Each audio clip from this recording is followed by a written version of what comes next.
Bismillahirrahmanirrahim. Assalamualaikum warahmatullahi wabarakatuh. Alhamdulillahilladzi alafa baina qulubina fa asbahna bi ni'matihi ikhwana. Alhamdulillahilladzi bi ni'matihi tatimmu shalihat. Asyhadu an la ilaha illallah wahdahu la syarika lah. Wa asyhadu anna Muhammadan abduhu wa rasuluh. Allahumma salli wa sallim wa barik wa an'im ala rasulina wa imamina wa qudwatina wa sayyidina Muhammadin sallallahu alaihi wasallam wa ala alihi wa sahbihi ajma'in. Subhanaka la ilma lana illa ma 'allamtana innaka antal alimul hakim. Allahumma anfa'na bima 'allamtana wa 'allimna ma yanfa'una wa zidna ilman ya 'alim. Amma ba'd, mukminin dan mukminat hafizakumullah, saudariku yang berbahagia yang dirahmati Allah Subhanahu wa taala. Sebelumnya saya mohon maaf sebesar-besarnya karena keterlambatan kehadiran, karena ini langsung dari tempat lain dan sesungguhnya saya hanya singgah untuk sebuah keperluan saja di kampung sini dan qadarullah ketahuan teman-teman. Jadi Pak Mujito yang iseng aja. Pak Mujito ini yang iseng ketahuan, kemudian saya di WA, dan kalau Pak Mujito yang WA saya nggak bisa nolak. Jadi bisa. Alhamdulillah bersyukur bisa berziarah akhawiyah, bisa bersilaturahim seperti ini. Mudah-mudahan Allah lapangkan rezeki kita, Allah panjangkan usia kita dalam keberkahan. Mudah-mudahan Allah jaga kita dari semua macam mara bahaya untuk kita, untuk negeri kita ini, dan mudah-mudahan Allah lapangkan hati muslimin untuk bisa bersatu insyaallah. Sesungguhnya berbahagia dirahmati Allah. Saya juga dipaksa dengan satu judulnya Masjid dan Kejayaan Umat Islam. Oke. Masjid dan kejayaan umat Islam. Ini tema besar, tema sangat amat besar. Kalau nanti saya sampaikan, Bapak Ibu akan tahu bahwa masjid-masjid kita ini harus direvisi ulang.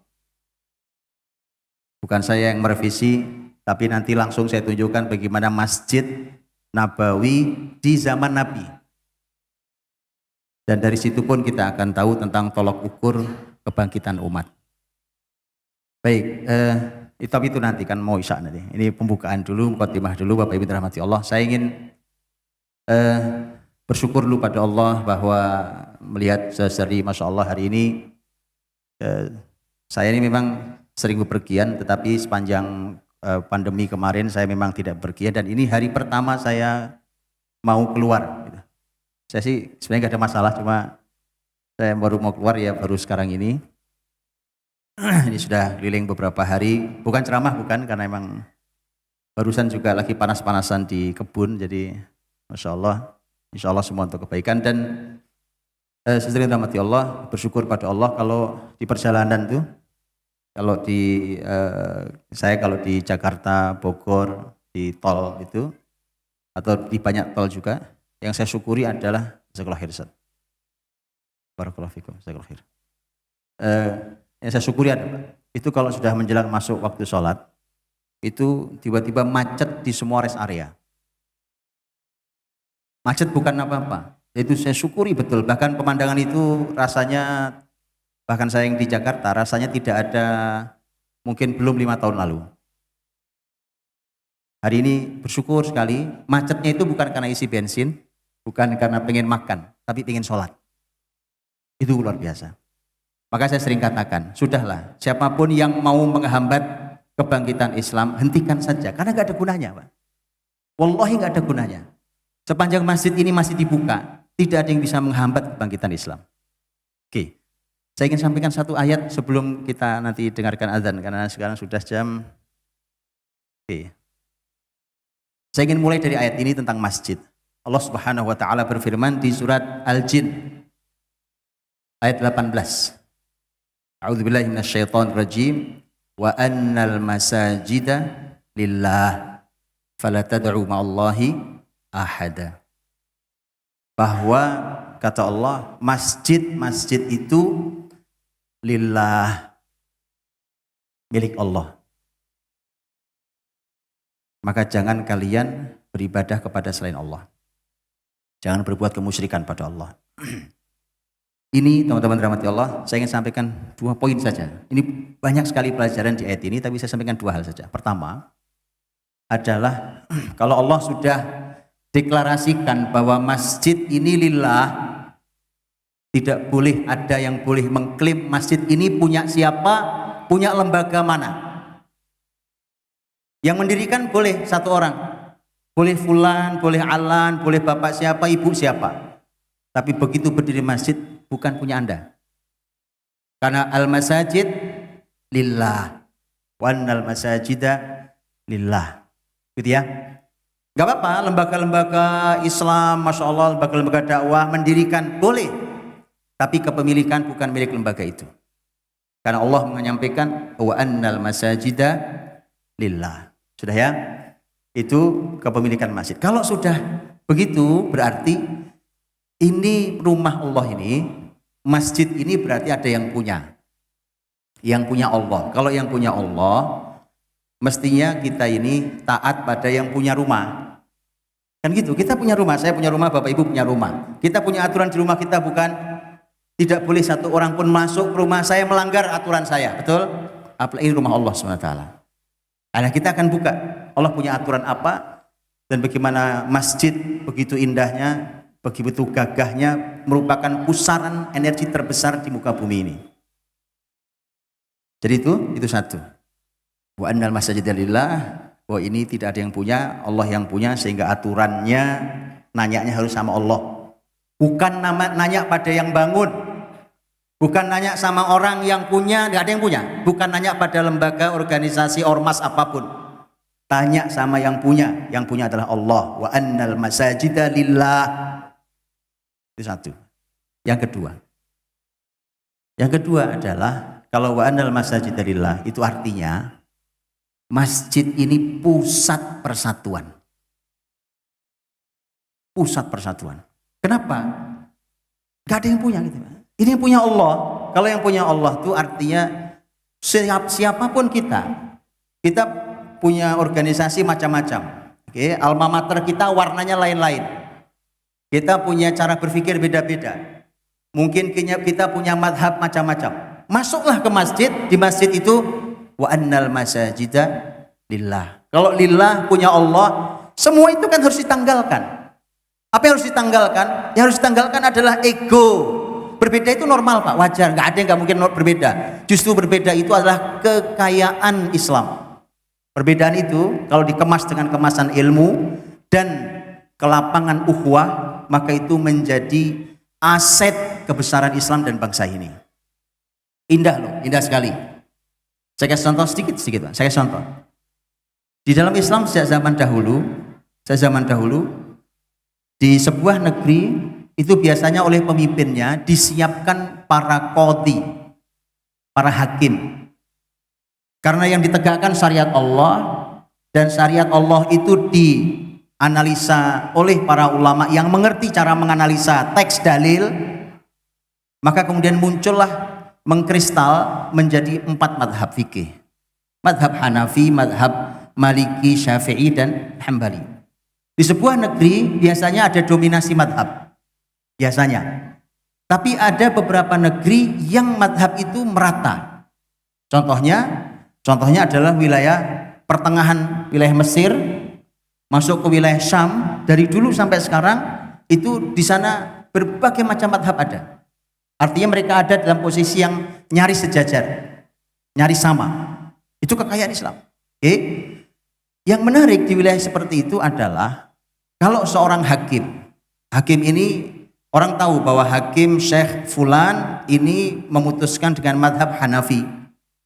Umpamanya datang seorang punya masalah, kemudian dia datang kepada hakim, Pak Hakim, saya begini.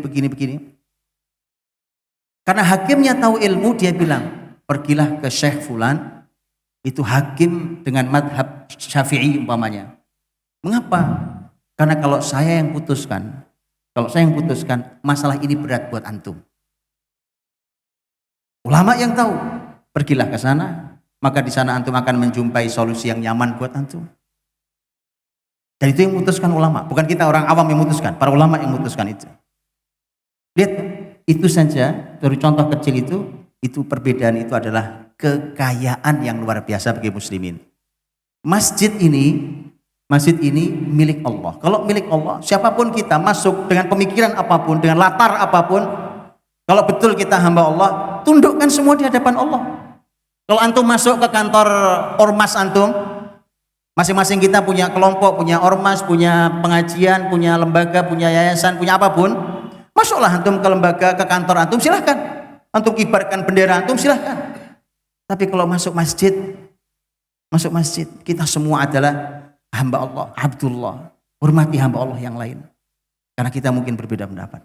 Jadi, lihat, kalau negeri ini mau bersatu, jangan pecah belah masjid. Karena ini masjid adalah merupakan sumber persatuan muslimin. Dan negeri ini mayoritas muslim.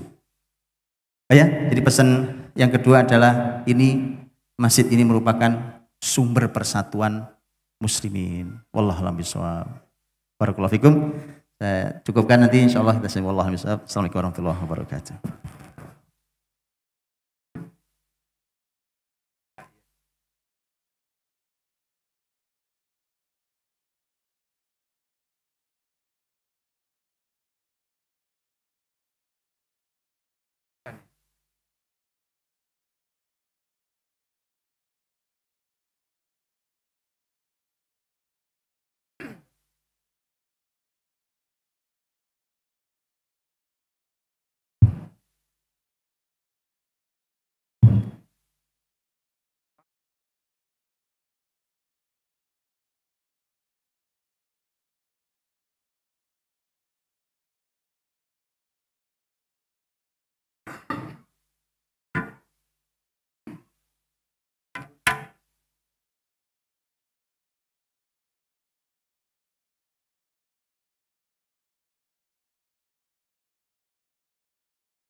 Allahu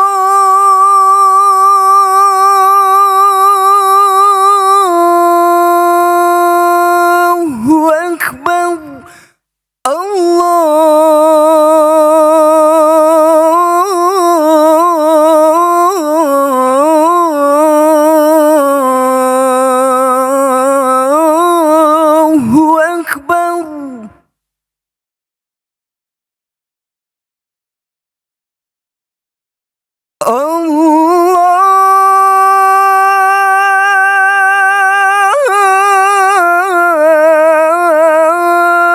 Allahu Akbar.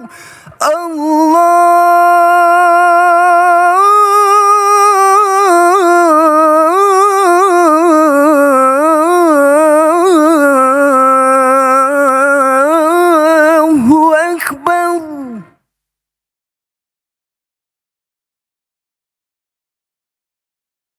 أشهد أن لا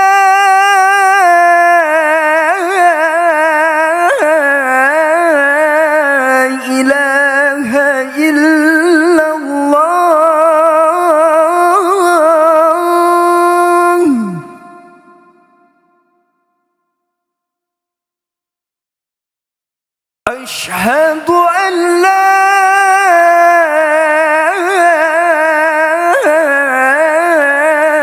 إله إلا الله.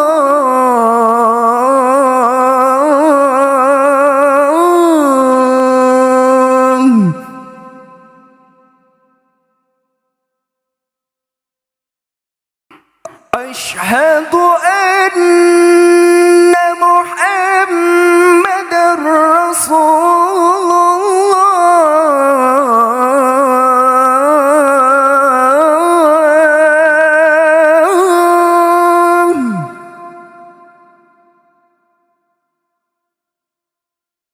أشهد أن محمد رسول الله.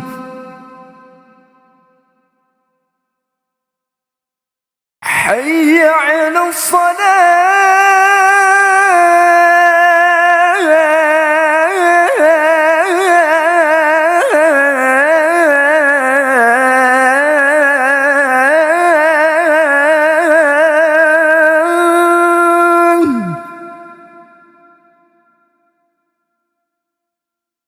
حي على الصلاة.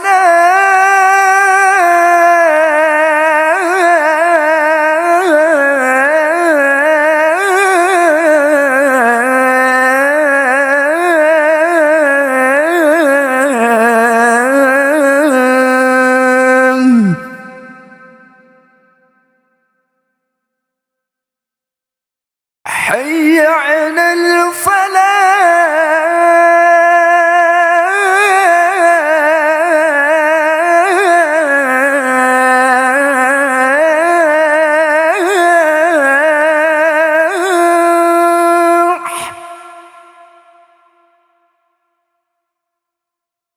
حي على الفلاح.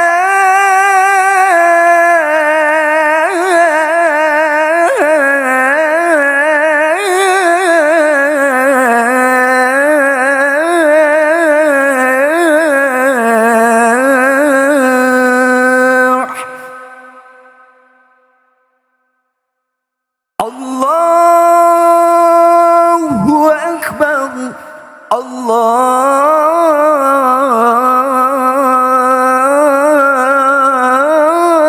الله أكبر. لا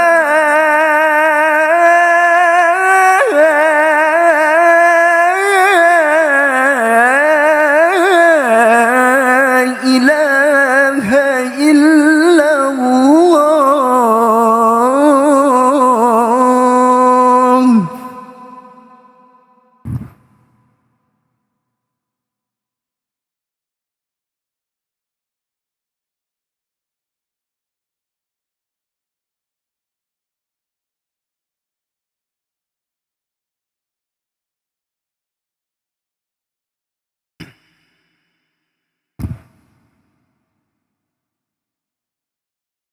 الله أكبر. الله أكبر.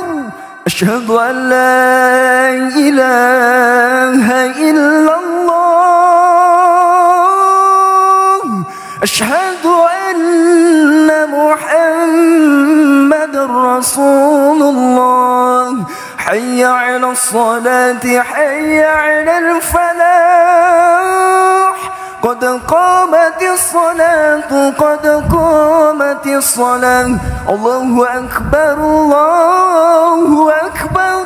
لا إله إلا الله. لا إله إلا الله محمد رسول الله. Sawu sufufakum fa inna taswiyatas sufufi min tamamis shalah. Lurus dan rapat.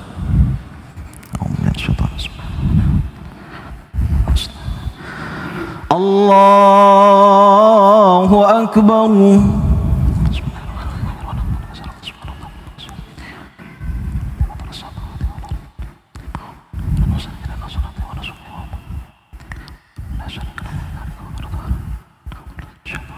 Bismillahirrahmanirrahim. Alhamdulillahi Rabbil Alamin, Ar-Rahmanir Rahim,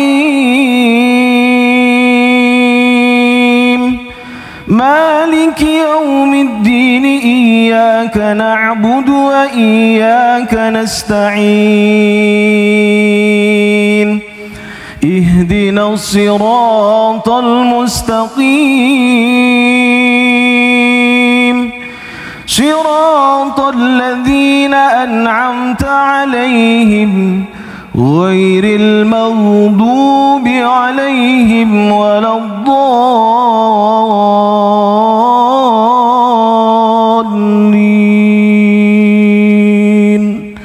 Amin. Bismillahirrahmanirrahim. Wad-duha wal-laili idza saja, ma wadda'aka rabbuka wa ma qala, walal akhiratu khairul laka minal ula, walasawfa yu'tika rabbuka fatarda, alam yajidka yatiman fa'awa, wa wajadaka dhallan fahada, wa wajadaka 'ailan fa'aghna, fa'ammal yatima fala taqhar, wa ammas sa'ila fala tanhar, wa amma bi ni'mati rabbika fahaddith. Allahu akbar.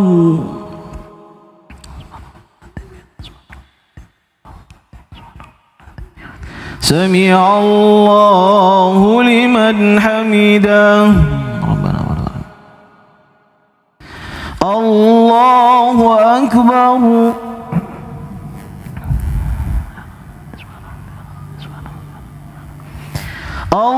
Allahu akbar.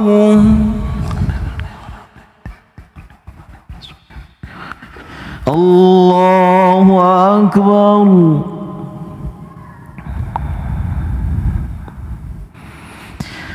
Allahu akbar. Bismillahirrahmanirrahim. Alhamdulillahi Rabbil Alamin, Ar-Rahmanir Rahim, Maliki Yawmiddin, Iyyaka na'budu wa iyyaka nasta'in, Ihdina as-siratal mustaqim, siratal ladzina an'amta 'alaihim, ghairil maghdubi 'alaihim waladdallin.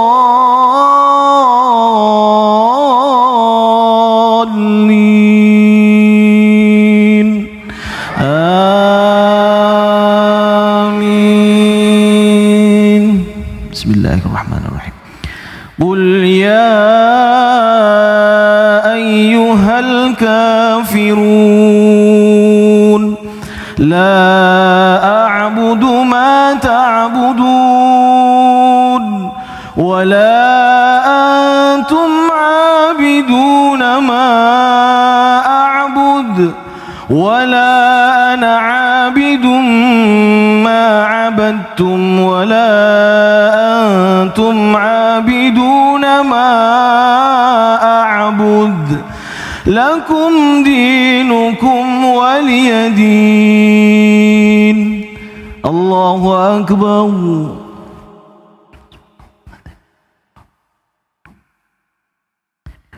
Sami'a Allahu liman hamidah. Allahu akbar.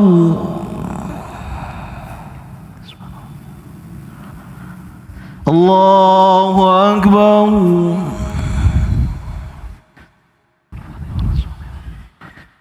Allahu Akbar.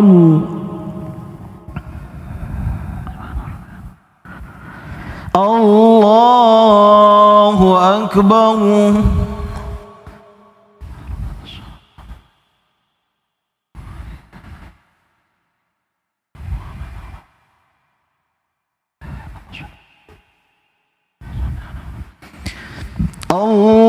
Allahu Akbar. Alhamdulillah.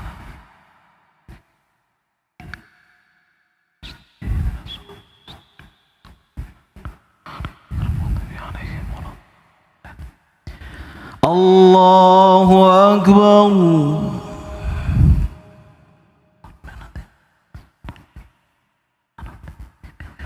Sami Allahu liman hamidah.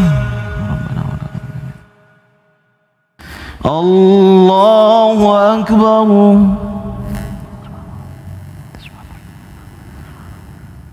Allahu Akbar.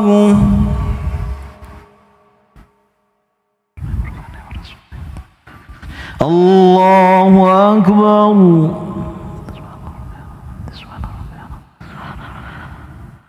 Allahu Akbar. Bismillahirrahmanirrahim.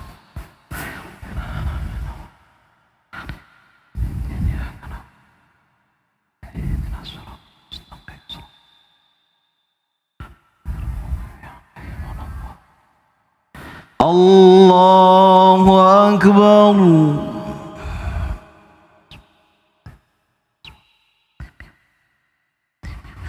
Sami Allahu liman hamidah. Allahu Akbar.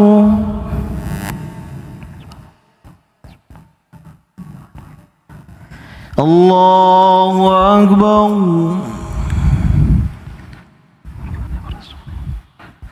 Allahu Akbar.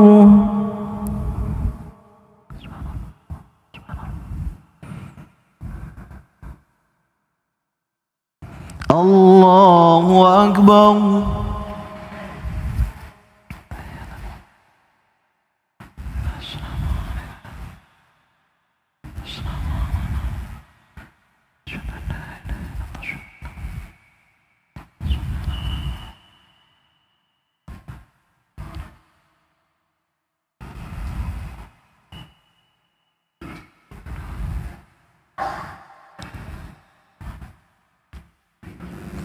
Assalamualaikum warahmatullahi wabarakatuh.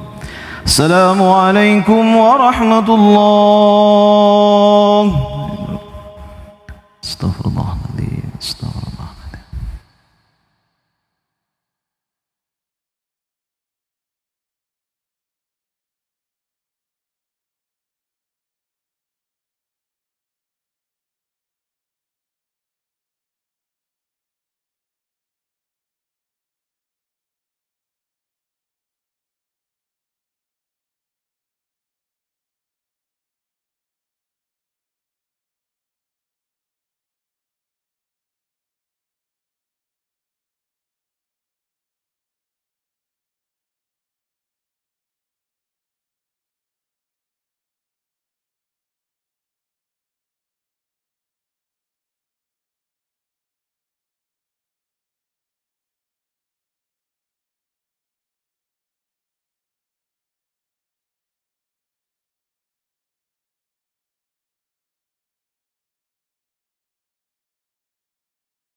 Bapak Ibu jamaah rahimakumullah, marilah kita ikuti kajian pada malam hari ini sesi yang kedua bersama Ustadz Budi Azhari LC.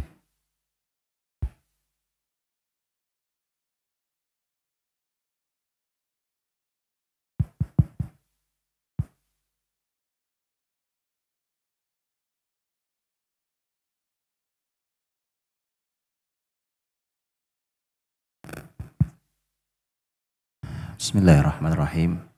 Bismillah, alhamdulillah, wassalatu wassalamu ala rasulillah wa ala alihi wa sahbihi wa mawalah wa ba'd. Alhamdulillah, Bapak Ibu yang rahmati Allah subhanahu wa ta'ala, saudara-saudariku yang berbahagia, sudah selesai kita jalankan bersama salat Isya berjamaah. Semoga menjadi amal soleh kita semuanya. Semoga Allah terima. Dan siapa yang baik sholatnya maka akan baik seluruh amalnya, insyaallah. Baik, Bapak Ibu rahmati Allah. Tadi sudah kita buka dengan satu ayat, ya, pesan yang sangat jelas dan mohon tidak dilupakan pesan ini dan jadikan dia sebagai ruh siapapun kita yang memakmurkan masjid Allah. Wa annal masajida lillah. Ya. Baik, saya dirahmati Allah, makanya saya ingin tambah sedikit tentang tema persatuan tadi itu. Karena itulah maka kalau Bapak Ibu ingin melihat umat ini muslimin ini mau bangkit atau tidak bangkit, caranya lihatnya di masjid. Bagaimana cara melihatnya? Cara melihatnya salah satu tolok ukurnya adalah tema wa andal masajida lillah yang melahirkan persatuan muslimin. Kalau justru masjid adalah sumber pertikaian, maka umat ini masih jauh dari kebangkitan. Umat ini masih harus koreksi diri. Kalau justru masjid adalah sumber pertikaian. Beda pendapat, bikin masjid baru. Ya, yang begini-begini ini tidak ada yang bisa dilakukan terhadap kemakmuran umat ini. Dan untuk itulah maka lihatlah itu. Bapak Ibu dirahmati Allah, di skala yang besar, di level yang besar, muslimin itu pernah kehilangan kiblat pertamanya, yaitu Masjid Al-Quds, Masjid Al-Aqsa. Bukan kali ini saja, saya tidak bicara tentang abad ini. Dahulu muslimin kehilangan, yang kemudian dibebaskan oleh Salahuddin Al-Ayyubi yang Bapak Ibu semua tahu. Salahuddin Al-Ayyubi yang mengambil alih kembali Masjid Al-Aqsa tahun 583 Hijriah. Abad 6 Hijriah. Itu sebelum muslimin kehilangan Al-Quds. Sebelum kehilangan Al-Quds. Muslimin ada di dalam pertikaian yang sangat buruk. Saya ceritakan ini bukan untuk ditiru ya. Tapi sebagai sebuah kehati-hatian, jangan terjadi di masjid yang indah ini. Jangan terjadi di masjid manapun dan di musola-musola kita. Kalau ada tolong diingatkan. Tolong diingatkan. Sebelum, kalau ingin tahu tentang keadaan, bagaimana keadaan muslimin saat muslimin kehilangan kiblat pertamanya yang nanti dikembalikan oleh Salahuddin Al-Ayyubi rahimahullah ta'ala, keadaan muslimin itu berpecah belah luar biasa. Ini saya ceritakan tapi nggak enak sebenarnya. Bahkan gara-gara perbedaan pandangan, perbedaan madhab, perbedaan pemikiran, sampai ada korban jiwa di dalam masjid saat itu. Sampai korban jiwa. Sebenarnya saya juga nggak enak nih, tapi memang ini harus diceritakan. Supaya jangan kejadian. Karena begitu kejadian, muslimin akan kehilangan kebesarannya. Muslimin akan kehilangan kehormatannya. Jangan pernah terjadi. Begitu ada bibit pertikaian, segera dihentikan, didialogkan yang baik. Ya, ketika ada masalah dengan masjid lain, musola lain, segera didialogkan dengan baik. Ini tempat persatuan, punya Allah. Kalau betul punya Allah, terus kita berantem atas nama apa? Saya nggak ngerti alasan apa kita berantem kalau kita semua punya kesadaran sama, wa annal masajida lillah. Itu saya dirahmati Allah, perbedaan pendapat, berantem itu sampai ada korban jiwa, meninggal. Dan muslimin habis itu. Saya sedih kalau melihat di rumah Allah kemudian orang teriak-teriak saling usir saudaranya, kemudian apa, siapapun itu. Siapapun itu. Saya pernah ke sebuah kota, ini saya ceritakan bukan untuk ditiru ya. Saya pernah ke sebuah kota saya nggak sebut kotanya, di negeri ini. Kemudian saya dapat cerita di kota itu. Ceritanya itu ada khotib Jumat, khutbah Jumat.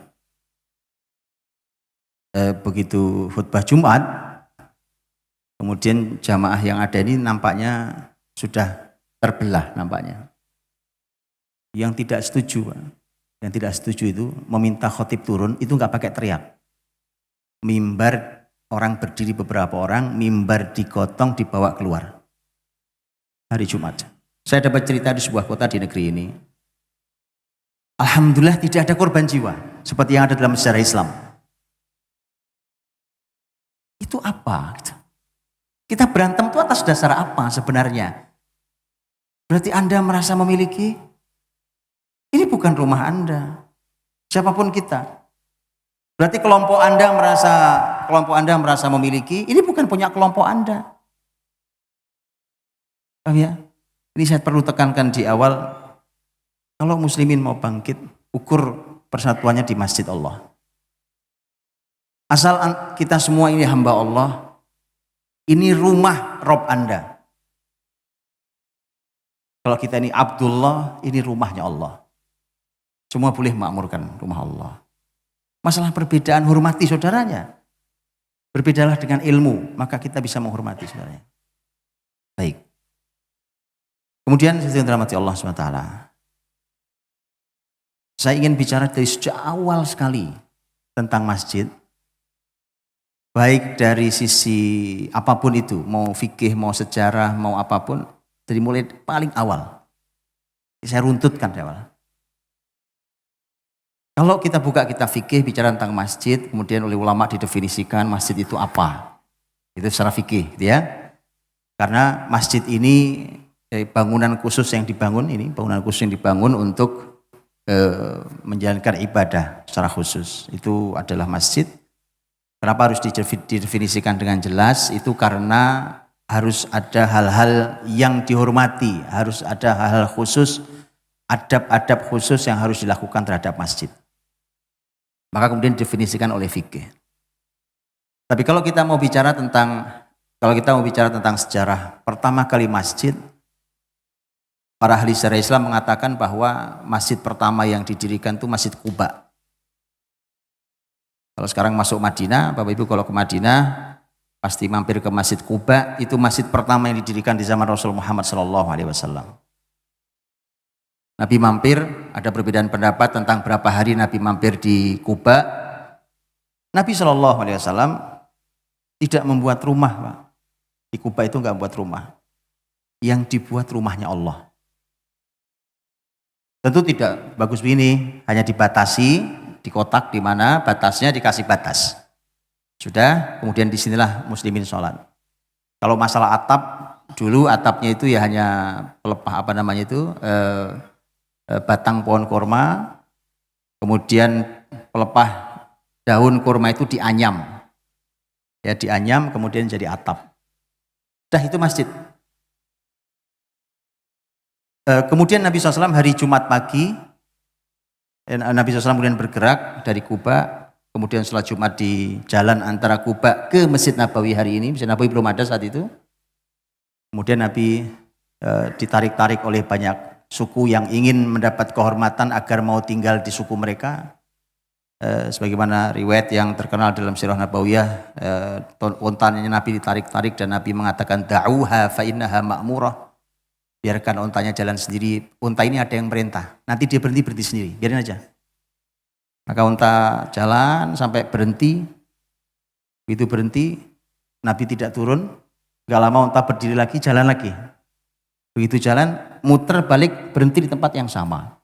Kemudian Nabi turun, Nabi turunkan barang bawaannya diterima oleh sahabat mulia yang rumahnya tidak jauh dari tanah itu, yaitu Abu Ayyub Al-Ansari radhiyallahu anhu, sahabat asli Madinah yang Nabi nginep di rumah beliau sampai Nabi punya rumah sederhana. Oke, Nabi bangun masjid di situ. Nabi bertanya sebelum bangun masjid, ini tanah siapa? Tanah ini milik 2 anak yatim Rasulullah di kota ini. Kata Nabi, siapa walinya? Saya mau beli tanahnya. Maka kemudian Nabi membangun di tempat itu, dibersihkan, dirapikan, segala macam dibangun. Dibangun itu kalau pakai ukuran meter, Masjid Nabawi pertama kali itu kurang lebih ukurannya sekitar 30-an meter kali 30-an meter. Sekitar 30 kali 30 meter. Itu ukuran pertama kali. Kurang lebih 30 meter. Ada 3 pintu. Nabi buat 3 pintu. Dahulu pertama kali Nabi masuk Madinah, kiblatnya ngadepnya ke utara, itu ke Masjidil Aqsa. 17 atau 18 bulan dalam riwayat. Kemudian turun firman Allah dalam surat Al-Baqarah. Allah SWT berfirman, qad nara taqalluba wajhika fis sama falanwalliyannaka qiblatan tardaha fawalli wajhaka syatral masjidil haram. Allah tahu, wahai Muhammad, kamu suka bolak-balik lihat ke langit. Nabi Muhammad minta pindah kiblat, bolak-balik lihat ke langit. Maka sekarang kata Allah, pindahkan kiblat ini ke tempat yang kamu sukai, maka pindahkan kiblatmu ke Masjidil Haram. Maka Nabi berputar, berbalik kiblatnya ke arah selatan. Karena Al-Aqsa kalau dari Madinah ngadepnya ke utara, kalau dari Madinah ngadep ke Ka'bah, ke Mekah itu ngadepnya ke selatan. Maka kemudian arah kiblatnya dipindah. Yang tadinya di bagian belakang, ya kalau arah kiblat bagian belakang adalah pintu, maka ditutup pintunya, kemudian pintunya dipindahkan ke yang tadinya adalah mihrab. Oh ya, kebayang ya, pintunya 3. Nanti Bapak Ibu browsing lah di internet ya kan guru kita sekarang internet itu, jadi browsing lah internet, sudah banyak itu. Tapi saya ingin jelaskan lebih pada bukan hanya gambaran tapi fungsi. Supaya itu nanti menjadi ruh kita dalam membangun masjid kita. Maka itu kemudian dibangun oleh Nabi. Saya ingin ceritakan ke Bapak Ibu tentang masjid Nabi itu aslinya seperti apa. Tadi sudah sebagiannya. Karena nanti Bapak Ibu cari aja ya. Bapak Ibu bayangkan saja ya. Karena saya nggak bawa apa-apa nih tadi. Saya gambarkan. Masjid Nabi itu kotak. Hampir sama ukuran panjang lebarnya. Baik. Kemudian arah kiblat. Sudah? Arah kiblat. Kemudian Nabi SAW membangun 3 pintu. Pintu dari belakang, pintu dari sisi rumah beliau. Beliau meletakkan rumahnya di sisi kanan belakang masjid, tapi nempel. Waktu kiblatnya masih ke Masjidil Aqsa, posisinya adalah di kanan belakang masjid. Makanya begitu sekarang kita ke sana, makam Nabi yang itu adalah kamar atau rumah Aisyah radhiyallahu anha, posisinya menjadi di kiri bagian depan. Bisa dibayangkan? Karena kiblatnya berbalik 180 derajat. Ya, tadinya kalau saya ngadep ke sana kiblatnya, maka di bagian sisi sana. Begitu kiblat saya ngadep ke sana, sekarang sebelah kiri sini, bagian depan. Itu yang sekarang, ya. Tadinya sebenarnya Nabi meletakkan bagian belakang rumah itu, ditempelkan dengan masjid. Jadi itu rumah-rumah Nabi yang disebut dan menjadi nama surat di dalam Al-Quran, yaitu Al-Hujurat. Al-Hujurat artinya kamar-kamar. Satu istri, satu kamar. Jadi itu dideretkan, kamar yang oleh para ulama disebut dengan al-hujurat asy-syarifah, kamar-kamar mulia. Ruang-ruang kamar mulia. Baik. 3 pintu di situ, 1, di belakang 1, di sisi yang satunya lagi 1. Jadi 3. Kan sisi 1 adalah kiblat, sisi kiri pintu. Jadi paham ya? Oke. Hanya ketika pindah cuma geser saja, yang tadinya mihrab menjadi pintu. Ya. Bapak Ibu, sama, Masjid Nabi itu bawahnya ini saya ceritakan supaya, karena ini nanti sebagiannya berhubungan dengan hukum. Sebagian berhubungan dengan hukum. Bangunan ini. Lantainya ini hasba. Hasba itu kerikil-kerikil kecil yang dikumpulkan dari Wadi Akik. Di Madinah itu ada membentang lembah, namanya lembah Akik. Tahu Akik? Tahu batu akik? Tahu batu akik? Baru tahu sekarang kalau itu bahasa Arab. Dan itu diambil dari lembah di Madinah. Betulan. Antum tahu sejarah batu akik? Belum tahu ya. Tapi bukan waktunya sekarang saya jelaskan. Maksudnya saya jelasin batu akik sekarang. Saya jelasin masjid hari ini kan. Betulan. Dan batu akik itu punya sejarah. Kenapa sampai masuk Indonesia namanya batu akik? Itu ada sejarahnya. Kapan-kapan lah kita bicara kan. Jadi itu kerikil disebar di dalam masjid, disebar kecil-kecil, itu menjadi lantainya. Kalau ini kan masya Allah ini permadani infonya ya. Kebayang tidak Bapak Ibu, ketika atapnya tadi itu sama, ada tiang, dibuat 3 soft, ditiangi, dikasih tiangnya adalah batang pohon korma itu didirikan, kemudian atapnya adalah pelepah daun korma yang dianyam, taruh, ya. Dan kemudian di bagian itu bagian sholat, bagian depan, di bagian tengah bolong, nggak ada atapnya. Bisa kebayang ya? Kebayang atau enggak? Karena saya nggak bawa apa-apa, jadi saya nggak bisa. Kotak, oke, mihrab, pintu 1, 2, 3. Ya, kotak ini dikasih tembok. Oke, kasih tembok. Bagian depan 3 soft imam, terus 3 soft ke belakang, itu dikasih atap atasnya. Setelah itu bolong, tidak ada atapnya. Setelah itu bagian belakang, ini semua masih di bagian kotak semua ya. Di bagian belakang dikasih atap lagi, yang itu merupakan tempat ashabus suffah. Nah, ini nanti pelajaran luar biasa. Ashabus suffah adalah para sahabat yang tidak punya rumah, tidak punya penghasilan ekonomi yang layak, bahkan kadang mereka tidak punya baju, tidak punya makanan, mereka tinggal di masjid itu. Tinggal di masjid itu. Ini nanti semua menjadi konsep hukum, jadi konsep masjid. Ya, taruh di bagian belakang. Sudah kebayang ya? Terbayangkankah oleh kita kalau musim dingin kayak apa rasanya? Dalam keadaan masjid seterbuka itu. Itu satu. Yang kedua, terbayangkankah oleh kita kalau lagi musim panas?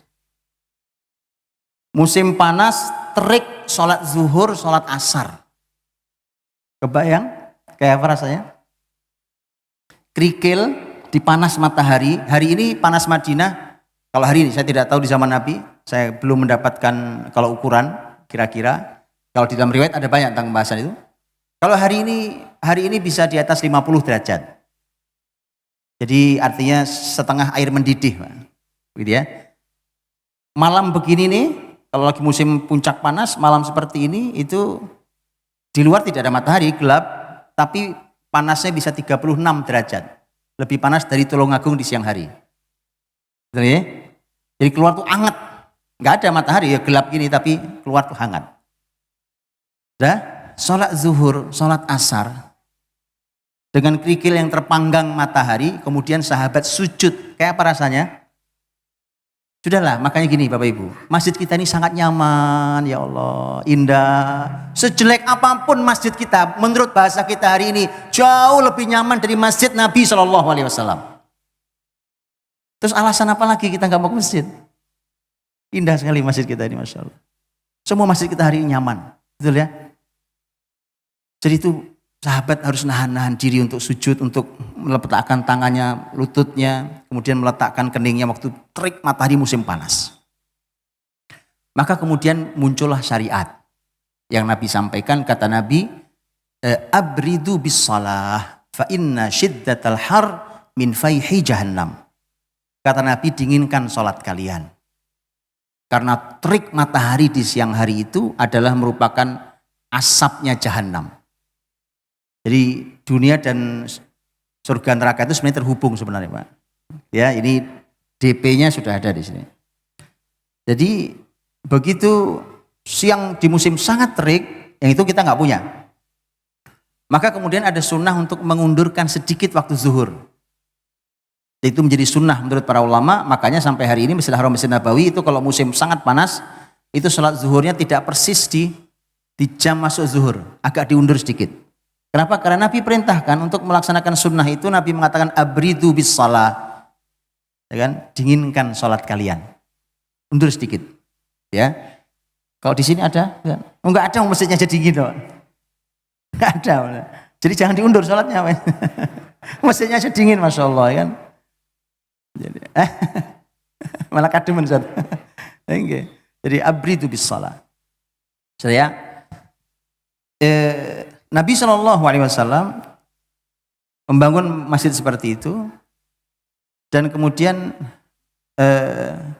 setelah masjid itu jadi, dan perlu diketahui Bapak Ibu, Nabi masuk ke Kuba yang dibangun masjid. Nabi masuk ke sekitar Masjid Nabawi yang dibangun pertama masjid. Dan perhatikan, Nabi membangun masjidnya lebih dulu dan lebih indah dari rumahnya. Bagaimana kita? Ngaku muslim, Masya Allah, ya kan? Ngaku pengikut Nabi SAW. Masjidmu perlu bantuan, dibantu. Masa bagusan rumah kita sama rumah Allah? Nabi betulan Pak menjalankan itu. Nabi betulan menjalankan itu, bahwa masjid Nabi SAW dibangun lebih dulu daripada rumahnya, dan Nabi SAW membangun lebih indah masjidnya, lebih besar masjid daripada rumahnya. Luar biasa. Kemudian ini menjadi sebuah, akhirnya teman-teman, ini menjadi sebuah syariat. Lihat ya, cara para ulama mengambil sebuah kesimpulan syariat. Dimanapun muslimin masuk, ke negeri manapun muslimin masuk, yang pertama akan dibangun oleh pemimpin muslim adalah masjid. Bukan rumah panglima. Masjid. Bahkan bukan rumah ustadznya. Betul kan? Bukan rumah ustadznya. Dan itulah yang dibangun muslim, dimanapun muslimin masuk. Maka ketika para pemimpin Islam dahulu membangun rumah besar, istana-istana besar, maka mereka bangun masjidnya lebih besar lagi. Maka itu bisa kita lihat di berbagai kota-kota peradaban Islam yang sampai hari ini masjid-masjid itu masih kokoh berdiri. Dimanapun itu. Di semua daratan yang ada di muka bumi ini, dan masih terus dibangun, dan masih bisa kita lihat sisa dari pembangunan masjid yang sebagian masih berfungsi, sebagian sudah beralih fungsi. Dan itu dulu adalah merupakan pusat-pusat peradaban Islam. Baik, jadi muslimin masuk, itu yang diurusi duluan. Ini sebenarnya pembahasan serius. Kita ini masuk di negeri manapun, cek dulu masjidnya. Bukan hanya bangunan, cek aktivitas masjidnya. Lihat, kalau antum jadi pemimpin, cek masjidmu dulu. Cek masjidnya dulu. Ya, jangan malah kemudian mengurusi yang lain, masjid tidak diurusi. Kalau kita ingin betul sebuah peradaban dan kemajuan, maka contoh dari Nabi dan contoh di semua pemimpin Islam di seluruh penjuru negeri itu mengurusi dan melihat masjid terlebih dahulu sebelum melihat yang lain. Jadi itu Nabi SAW. Begitu Nabi membangun masjidnya, kemudian setelah itu aktivitas masjid Nabi SAW. Yang itu juga lagi-lagi menjadi inspirasi besar buat kita semua. Dan itu nanti dilakukan oleh muslim di sepanjang peradaban muslimin. Hanya beda skalanya. Kalau tadi ukurannya sekitar hanya 30 kali 30, ya kemudian setelah itu menjadi masjid besar-besar. Ya, masjid besar di Damaskus umpamanya di masa dinasti Bani Umayyah, atau masjid besar, Masjid Raya Cordoba, atau yang ada di Spanyol di zaman Andalusia dan seterusnya besar-besar. Apalagi di wilayah Baghdad yang itu di masa dinasti Bani Abbas, ya, wilayah-wilayah besar dinasti di Turki Utsmani. Bagaimana kita sampai hari ini kita masih bisa melihat masjid-masjid besar di Turki sampai hari ini dengan kemegahannya. Hanya beda skala besarnya, sehingga nanti itu akan menentukan beda besarnya masjid menentukan juga atau ditentukan juga oleh aktivitas kebesaran muslimin. Nabi SAW kemudian membuat berbagai aktivitas, dan aktivitas ini menjadi inspirasi besar di sepanjang zaman, dan mudah-mudahan itu menjadi inspirasi perbaikan kita untuk masjid kita hari ini. Karena bayangkan ya, yang membangun masjid ini, yang membangun masjid-masjid yang lain, Masya Allah kita doakan semoga Allah memberikan ganti dengan dibangunkan istana di surga. Karena itu janji Nabi SAW. Dengan keikhlasan beliau-beliau maka kata Nabi, Allah akan membangunkan untuknya rumah di surga. Beliau-beliau membangun dengan harta-harta halal, yang harta-harta terbaik mereka. Itu begitu membangun, keinginannya kan mengalirkan pahala. Jadi harus mengalirkan, aktivitasnya harus ramai. Harus ramai. Bukan hanya memperindah bangunan, tetapi harus memakmurkan masjid Allah SWT. Itulah mengapa, lihatlah firman Allah SWT dalam surah At-Taubah ayat 18. Innama ya'muru masajidallah man amana billah wal yaumil akhir wa aqamas shalah wa ataz zakah wa lam yakhsha illallah.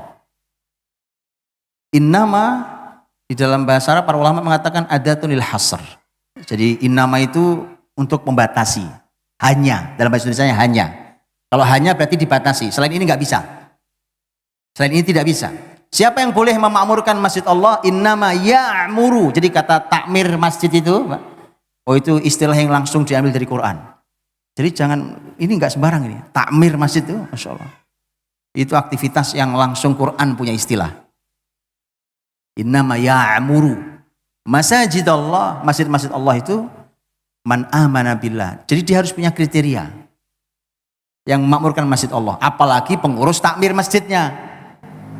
Jadi bukan cuma asal tokoh, asal tua, asal dituakan, asal banyak duitnya, asal apa kemudian dipilih. Nggak, jangan. Nggak masuk.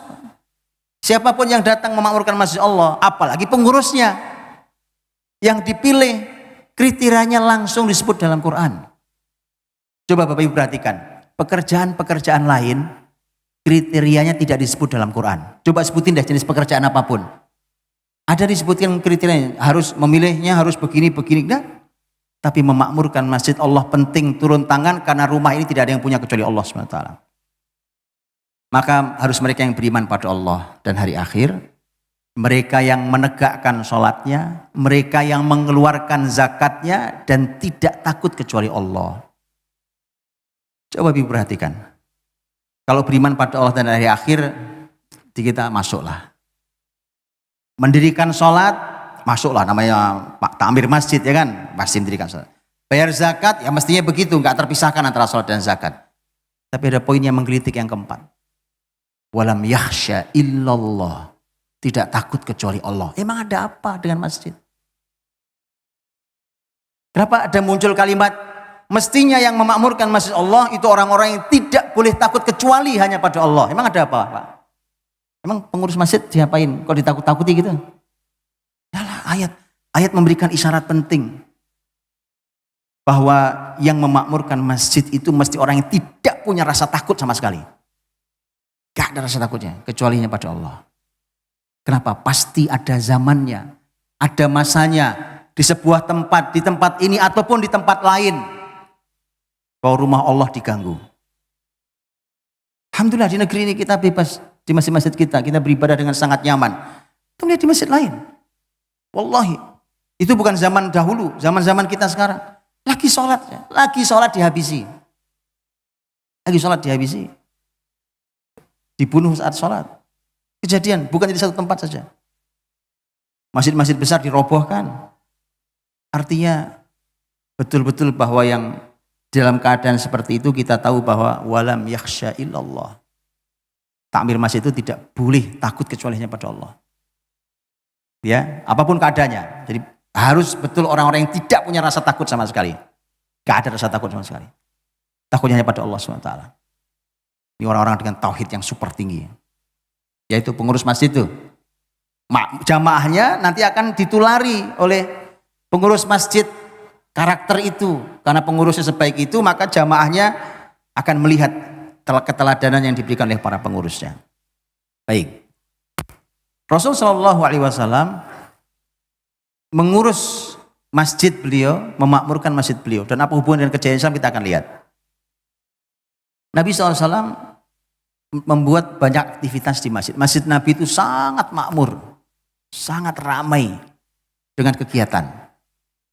Nanti Nabi membuat perluasan tahun 7 Hijriah. Itu masjid dibangun tahun 1 Hijriah, 7 tahun berikutnya mulai banyak yang mulai bertambah dan banyak jumlah muslimin, sudah nggak muat lagi, tahun 7 Hijriah diluaskan. Ukurannya kurang lebih menjadi sekitar 50 kali 50 meter.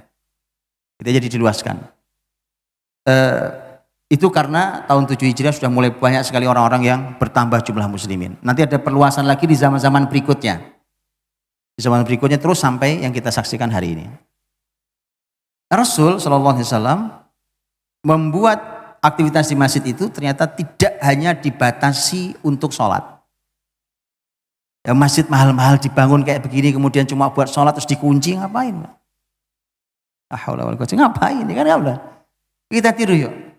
Nanti teman-teman dirahmati Allah, saudara berbahagia.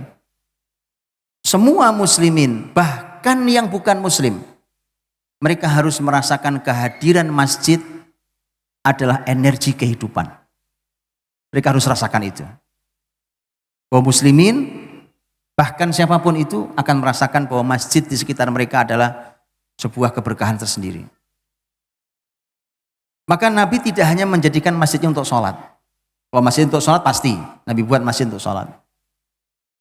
Kemudian kalau sholat bahkan Nabi SAW minta agar sebenarnya diseimbangkan sebenarnya antara sholat di rumah dengan sholat di masjid. Saya bicara tentang laki-laki bahkan, bukan perempuan. Karena Nabi SAW ketika menyampaikan tentang laki-laki lebih baik sholatnya di mana? Bagaimana bunyi kalimat Nabi? Nabi SAW menyampaikan bahwa sholatnya laki-laki itu khairu sholatir rajuli, sholat terbaiknya laki-laki di mana? Bukan begitu kalimat Nabi, bukan di masjid, enggak begitu. Khairu sholatir rajuli fi baitihi, di rumahnya. Illal maktubah, kecuali yang wajib. Nah beda. Kita perhatikan kalimat saya sekarang. Saya pakai bahasa Indonesia. Tempat sholat terbaik laki-laki adalah di masjid. Itu satu kalimat. Perhatikan kalimat kedua. Ini kalimat Rasul langsung tadi. Sholat terbaik laki-laki adalah di rumahnya. Kecuali sholat yang wajib. Sama atau beda rasanya? Jauh bedanya. Jauh bedanya. Bisa ngerasakan apa enggak? Saya ulang bahasa Indonesia. Di bahasa Indonesia loh ini. Bukan bahasa lain loh. Masa enggak tahu bahasa Indonesia? Sholat terbaik laki-laki di masjid. Kalau ini kalimat Rasul bukan itu. Sholat terbaik laki-laki di rumahnya. Kecuali yang wajib. Bisa dirasakan bedanya? Dirasa-rasa lah ya. Dirasa-rasa sendirilah. Kayak apa rasanya itu. Berbeda. Karena di sana ada perintah untuk menyeimbangkan. Bahkan Nabi SAW menyampaikan dalam riwayat yang lain. Nabi meminta agar jadikanlah sebagian sholat kalian wahai laki-laki di rumah. Artinya apa? Yang sunnah. Sholat yang sunnah. Makanya para ulama mengatakan sholat sunnah itu sepanjang bukan sholat sunnah yang berhubungan dengan masjid. Kayak tahiyatul masjid kan berarti masuk masjid baru sholat. Ya kan? Tapi sholat sunnah yang lain. Para ulama mengatakan lebih baik di rumahnya. Secara umum kaidahnya lebih baik di rumahnya. Ya, kecuali takut kehilangan jamaah. Takut kehilangan jamaah yang masih sholat ini, baru dia sholatnya di sini. Ya, kalau bisa dibikin kesepakatan di masjid-masjid, umpamanya satu area masjid, dia mengcover sekian banyak rumah paling jauh, kalau jalan kaki berapa menit? Oke, kalau gitu kita buat antara azan ke qomat sekian menit, supaya yang mereka sempat sholat di rumah, sholat sunnahnya, kemudian jalan kaki dan tidak ketinggalan jamaah di masjid. Kan indah banget. Itu luar biasa. Penyaturan tuh, ya kan? Ini luar biasa. Baik. Jadi itu, dan Nabi SAW meminta para kaum laki-laki itu ke masjid. Di masjidlah tempat kalau laki-laki untuk sholat-sholat yang wajib. Mereka sholat di masjid, laki-laki dan seterusnya. Saya, Bapak Ibu dirahmati Allah, saya merasakan betul bahwa hidup di kota besar yang hidup itu sendiri-sendiri, saya sangat merasakan betul bahwa bersyukur orang-orang itu punya masjid, membangun masjid. Kenapa? Karena kalau nggak ada masjid kita nggak saling sapa, Pak. Kita nggak saling kenal satu sama lain. Tetangga mepet tembok tuh, samping tembok nggak kenal kita. Jadi memang begitu. Di mana kita bisa ketemu? Di masjid. Kita ketemu, oh bapak ibu ini tinggalnya yang rumah yang oh ini ternyata beliau sebelah rumah saya, ya kan? Bisa tidak betul-betul tidak kenal sama sekali, maka itu pentingnya. Dan Nabi SAW, itu kalau sholat, Bapak Ibu, terutama di waktu subuh itu, Nabi kalau sudah salam, selesai sholat mengimami salam, ya kan? Kemudian Nabi zikir sebentar, kemudian membalikkan badannya, kemudian melanjutkan zikirnya sambil melihat para sahabat. Nanti Nabi akan bertanya, Fulan kemana? Kok nggak ada? Fulan sudah sekian lama nggak kelihatan di masjid itu. Coba tolong dicari. Jangan-jangan sakit atau punya apa. Itu Nabi lakukan. Jadi Nabi itu absensi sosial itu di masjid. Agar kita tahu saudara kita punya masalah apa. Ya, ada masalah apa? Kenapa? Jangan-jangan sakit. Jangan-jangan punya keperluan lain. Jangan-jangan sibuk yang perlu kita bantu. Dan seterusnya. Indah loh. Jadi masjid itu ada aktivitas sosial yang luar biasa. Nabi membuat absensi sosial soal subuh itu. Dilihat, enggak ada. Biasanya bapak itu di sebelah sana, biasanya kan enggak kelihatan. Ya, baik. Kemudian Rasul SAW sekali lagi tidak hanya membuat aktivitas masjid itu hanya sholat, tapi Nabi membuat banyak aktivitas lain. Aktivitas besar yang Nabi lakukan. Yang besar sekali di antara yang Nabi lakukan adalah tempat untuk belajar. Tempat untuk belajar, pengajian seperti ini, Bapak Ibu, itu bukan hanya pengajian biasa. Oleh muslimin nanti dikembangkan bahkan menjadi universitas itu ya begini modelnya. Di masjid-masjid juga. Oke. Nabi SAW dahulu beliau kalau ngajar sahabat itu waktu yang paling panjang. Nabi ngajar paling panjang itu waktu duha. Karena Nabi sholat subuh di masjid duduk sampai syuruk. Begitu syuruk, Nabi SAW pulang ke rumah. Kalau Nabi tidak puasa, Nabi nyari sarapan di rumah salah satu istrinya. Kemudian setelah itu Nabi keliling ke rumah istri-istrinya. Oke, setelah selesai, Nabi balik ke masjid. Balik ke masjid itu sudah masuk waktu duha. Disitulah sahabat yang tidak ada kesibukan kumpul ngaji sama Nabi sampai menjelang zuhur. Sampai Nabi istirahat qailulah zuhur. Itulah waktu paling panjang Nabi ngaji dengan sahabat. Oke. Setelah itu oleh muslimin, dia tidak hanya untuk pengajian ini kan, kalau bahasa kita namanya pengajian ini kan pendidikan informal gitu ya benar ya. Muslimin membangun peradaban ilmunya itu dari masjid, Pak.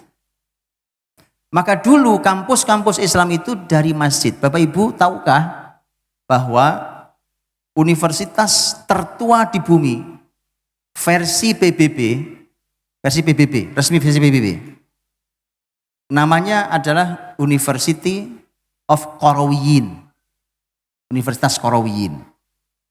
Tahukah Bapak Ibu bahwa Qarawiyyin itu adanya di kota Fas di Maroko. Qarawiyyin itu masjid, bukan universitas. Tapi PBB harus mengakui bahwa itu universitas pertama tertua di muka bumi. Jami' Qarawiyyin. Ya bagaimana tidak tua? Wong itu abad 9, Pak. Masehinya abad 9. Abad 3 Hijriah. Abad 9 Masehi. Abad 9 Masehi loh, siapa yang sudah punya kampus? Abad 9 Masehi. Universitas paling tua di Eropa itu abad 11.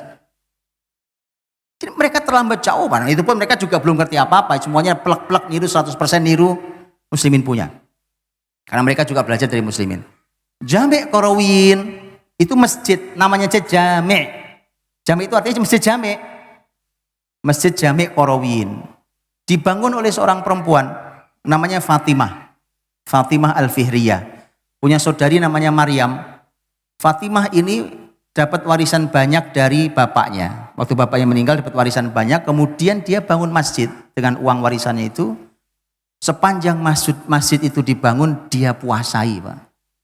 Dia puasa sampai masjid selesai. Masya Allah itu. Lihat barokahnya, sampai detik sekarang saya duduk di sini, masjid itu masih berdiri kokoh, masih dipakai ibadah, dan masih universitas sampai sekarang. Pahalanya kayak apa ya Pak itu ya?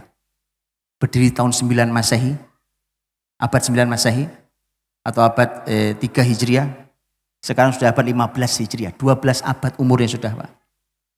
Yang membangun sudah 12 abad lalu meninggalnya. Gitu. Sampai sekarang pahala masih terang mengaliri kuburnya. Itu indahnya. Baik, jadi itu Jami' Qarawiyyin. Muslimin membuat pembelajaran-pembelajaran itu, bahkan kampus-kampus resmi itu tidak dibuat seperti universitas hari ini.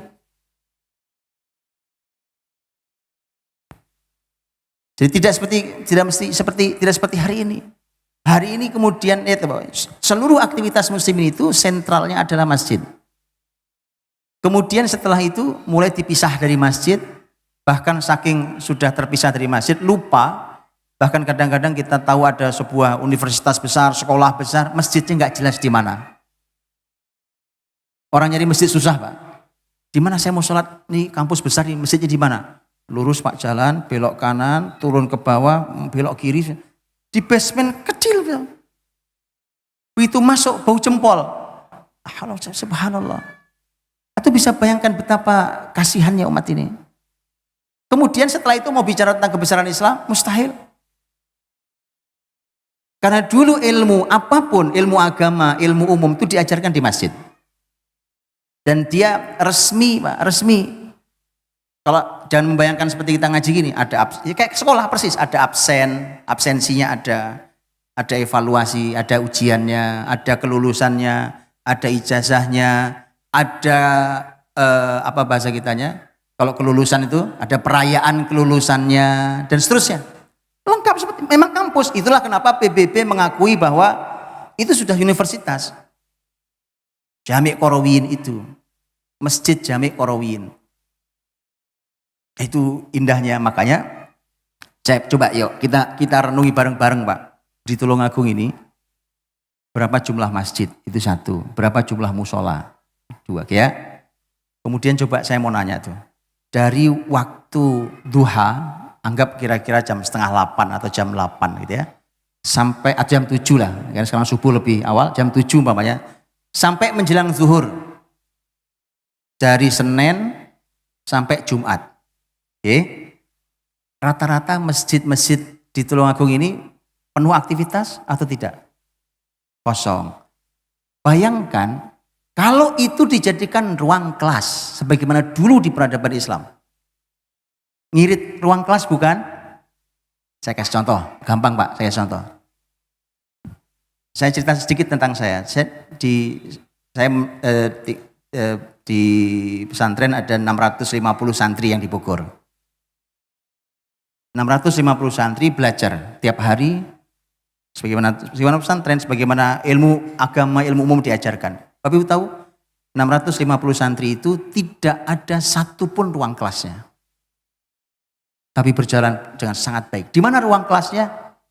Di masjid. Semua ilmu bisa diajarkan di situ. Semua ilmu. Makanya lihat Pak, model masjid peradaban Islam itu modelnya menarik Pak. Makanya Bapak Ibu kalau lagi pengen bangun masjid nantinya jangan hanya memperhatikan keindahan. Sebelum keindahan itu penting. Bahkan muslimin punya peradaban keindahan. Tapi sebelum itu perhatikan fungsi, manfaat. Makanya kalau Bapak Ibu perhatikan di masjid-masjid besar di peradaban Islam itu selalu modelnya begini Pak. Modelnya selalu, dan itu semua inspirasi Masjid Nabawi tadi. Masjid itu di kotak gitu. Ini sudah masjid besar-besar ya. Itu sama persis modelnya. Kotak, tengah dibolong, tidak ada atapnya, kayak stadion gitu. Oke. Di bagian depan yang buat sholat itu dikasih pintu tembok, ditutup rapat. Pintu dan tembok. Itu untuk orang sholat, orang zikir, orang baca Quran tidak terganggu. Sudah? Setelah itu dibuat selasar, ini namanya selasar kanan kiri itu. Selasar panjang, sepanjang masjid melingkar gitu. Selasar. Apa fungsi selasar itu? Fungsinya adalah kelas. Di sini dulu diajarkan fikih, diajarkan tafsir, diajarkan hadis, di pojok sana ilmu kedokteran, di sana ilmu fisika, di sini ilmu geografi. Itu muslimin dulu. Betul-betul kampus. Jadi kalau pendidikan dipisahkan dari masjid, nah silahkan lihatlah hasilnya seperti kita hari ini. Kayak gini-gini modelnya nih. Sekolah jauh dari masjid. Dulu muslimin sekolah di masjid. Bapak Ibu kalau pergi ke Masjidil Haram, Masjid Nabawi, hari ini di dalam Masjidil Haram, Masjid Nabawi itu ada universitas. Bukan yang pengajian itu bukan ya. Kalau yang pengajian yang kalau Bapak Ibu umroh kemudian lihat ada ada para ulama duduk di kursi kemudian banyak yang ngaji, itu pengajian umum kalau itu. Bukan. Universitas betulan. Di dalam masjid universitas. Namanya Jami'atul Haram.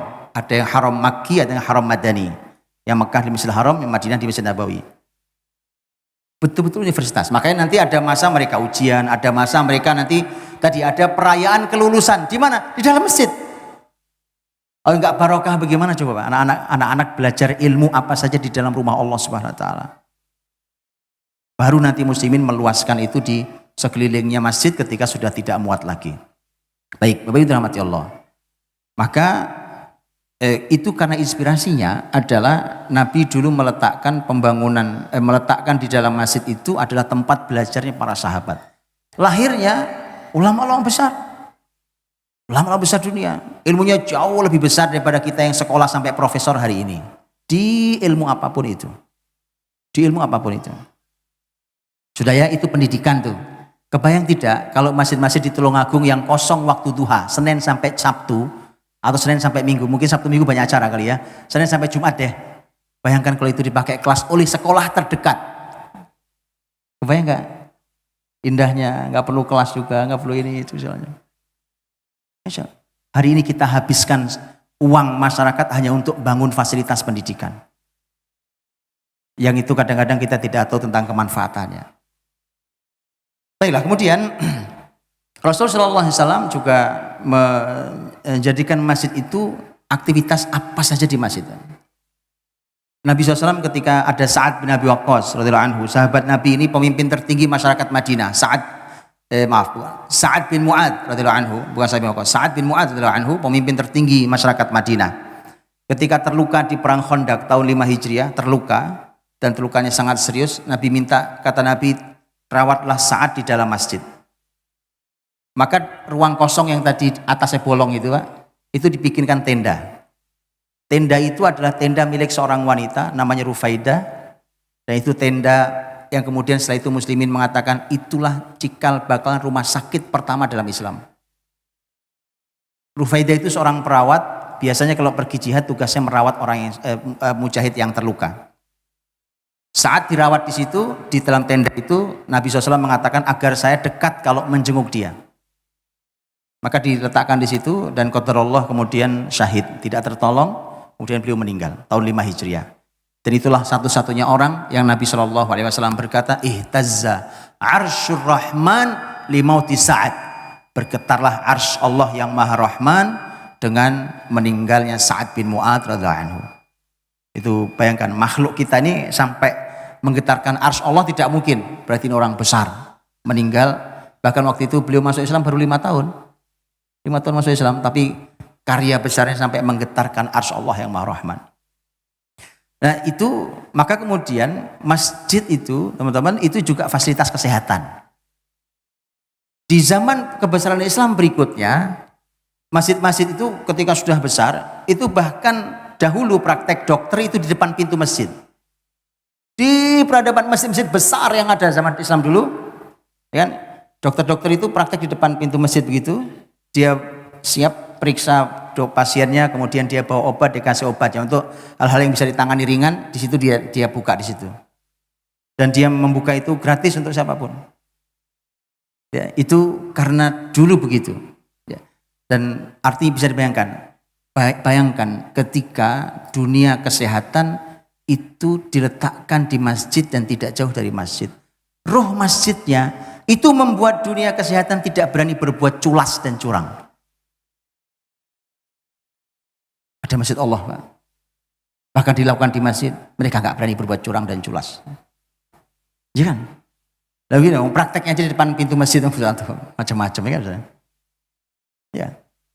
Kebayang nggak anak-anak kita yang belajarnya di masjid, berani mereka berkata kotor, teriak-teriak seperti di kelas secara umum? Nggak berani untuk kata ini masjid.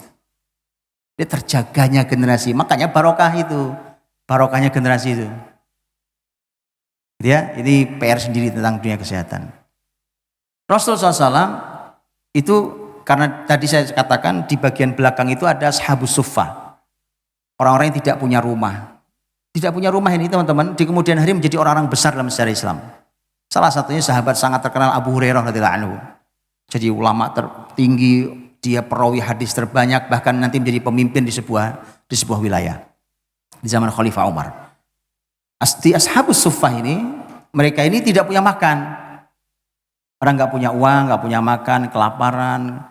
Abu Hurairah itu semasa belajar dan tinggal di tempat ashabus suffah itu, bagian belakang masjid itu pernah pingsan di raudhah, di samping mimbar Nabi itu pingsan. Kemudian Abu Hurairah berkata, orang menganggap saya sakit, jadi saya punya penyakit sampai saya pingsan. Demi Allah tidak sakit, saya lapar. Itu Abu Hurairah. Tapi di kemudian hari menjadi orang besar. Abu Hurairah radhiyallahu anhu. Di bagian belakang itu, Bapak Ibu, itu kemudian Nabi perlu solusi makanan. Para sahabat saat itu di awal-awal masih sulit makanan.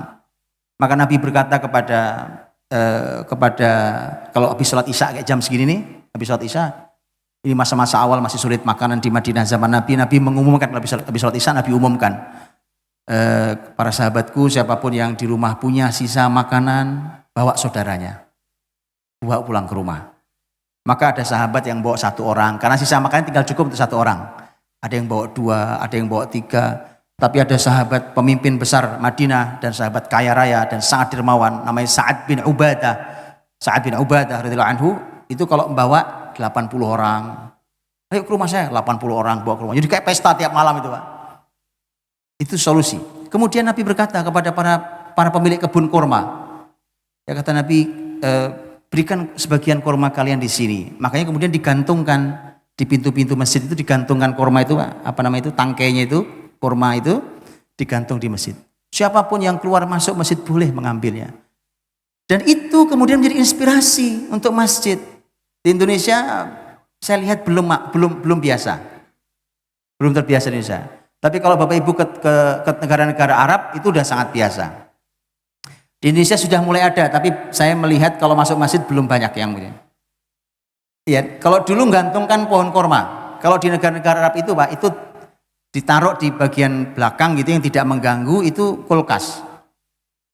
Taruh kulkas, colokin dingin, di situ ada minuman, makanan, ada buah, ada apapun. Itu di situ. Siapapun masuk, keluar masuk silahkan ambil. Di Indonesia baru mulai, saya lihat baru mulai. Dan itu artinya menjadi masjid adalah solusi pangan bagi masyarakat. Ya, itu inspirasi luar biasa. Maka kalau Bapak Ibu pergi umpamanya hari ini yang masih aktif, yang masih berfungsi sebagai fungsi aktif adalah contohnya kalau Bapak Ibu pergi umpamanya ke Turki. Di Turki itu bangunan-bangunan masjid tua itu masih diabadikan. Orang-orang Turki menyebutnya istilahnya adalah kulliyat. Kata orang Turki kulliyat. Kulliyat itu satu areal komprehensif. Jadi masjid di tengahnya. Kemudian nanti ada berbagai macam tadi, ya ada tempat belajarnya, ada ini itu, ada tempat kesehatan segala macam sampai dapur umum. Dapur umum itu dianggarkan dengan menggunakan wakaf-wakaf produktif. Ada orang berwakaf, bisnisnya diwakafkan, hasilnya untuk apa? Untuk memberi makan yang ada di masjid itu. Itu ada dibuatkan dapur umum. Jadi siapapun mau makan kapanpun jam berapa sepanjang sudah ada bisa dimakan. Luar biasa. Ya, dan hari ini masih terus berjalan. Di banyak tempat juga masih berjalan. Di beberapa negara ini juga masih berjalan. Bahwa masjid adalah merupakan solusi pangan. Jadi kalau ada orang lapar ke masjid aja, Pak. Di masjid makanan ada kok. Masjid aja.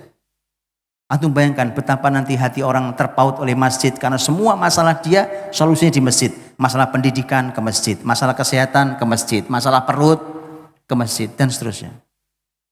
Akhirnya masjid itu ada di hati. Kenapa masjid tidak ada di hati? Karena masjid sumber masalah. Ya kan, begitu ke masjid, pulang ngaji ngajak berantem temannya. Nah, itu jadi sumber masalah masjid. Masjid bukan sumber masalah, masjid harus menjadi sumber solusi. Waktu saya sudah habis, sudah jam 8. Sudah jam 8. Baik Bapak Ibu rahmatullah, saya tutup.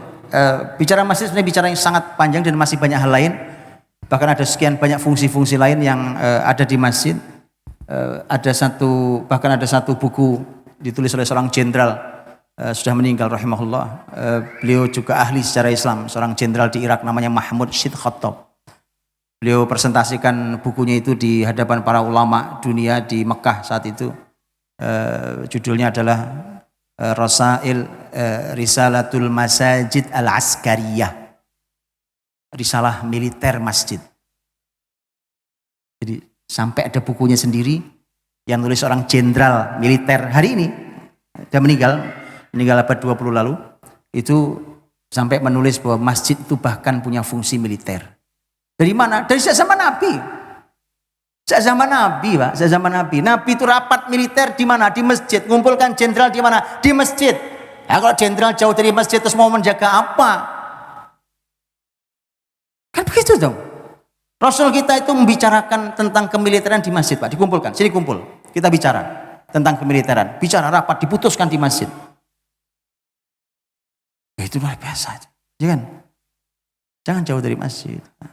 Jadi sampai ditulis bukunya itu oleh seorang ahli, bahkan beliau juga orang militer, juga ahli sejarah Islam, ditulis tentang bahwa masjid itu punya risalah militer, punya tugas kemiliteran, dan seterusnya masih sangat banyak yang lainnya. Mudah-mudahan bisa kita mulai rapikan, perbaiki masjid-masjid kita, dan sekali lagi dia adalah sumber energi terbesar bagi umat ini. Nanti silakan tadaburi surat An-Nur ayat 35, 36, 37, ayat 35 tentang Allahu nurus samawati wal ard. Allah itu cahayanya langit dan bumi. Ya, dan seterusnya ayat 36 Allah berfirman tentang masjid fi buyutin adzinallahu an turfa'a wa yudhkara fiha ismuh yusabbihu lahu fiha bil ghudwi wal asal. Kemudian ayat yang 37 Allah berfirman tentang kaum laki-laki yang rajin ke masjid. Rijalul la tulhihim tijarah wala bai'an dzikrillahi wa iqamis shalah wa ita'iz zakah, dan seterusnya. Wallahu a'lam bishawab. Mudah-mudahan bisa kita ambil hikmahnya. Assalamualaikum warahmatullahi wabarakatuh. Assalamualaikum warahmatullahi wabarakatuh. Syukran, jazakallah khairan hasirah Ustadz Budi Azhari. Terima kasih kami sampaikan kepada para jamaah sekalian telah mengikuti kajian pada malam hari ini dengan tertib dan khidmat. Mudah-mudahan menjadikan amal bagi kita semua, dan ilmu yang kita dapatkan kita bisa aplikasikan dalam kehidupan sehari-hari. Ada kurang lebihnya mohon maaf, dan apabila bapak-bapak dan ibu-ibu menghendaki untuk kondur, kami himbau untuk keluar dari masjid dengan tertib dan rapi. Mudah-mudahan kita semua selamat, lancar dalam perjalanan menuju rumah masing-masing. Terima kasih. Assalamualaikum warahmatullahi wabarakatuh.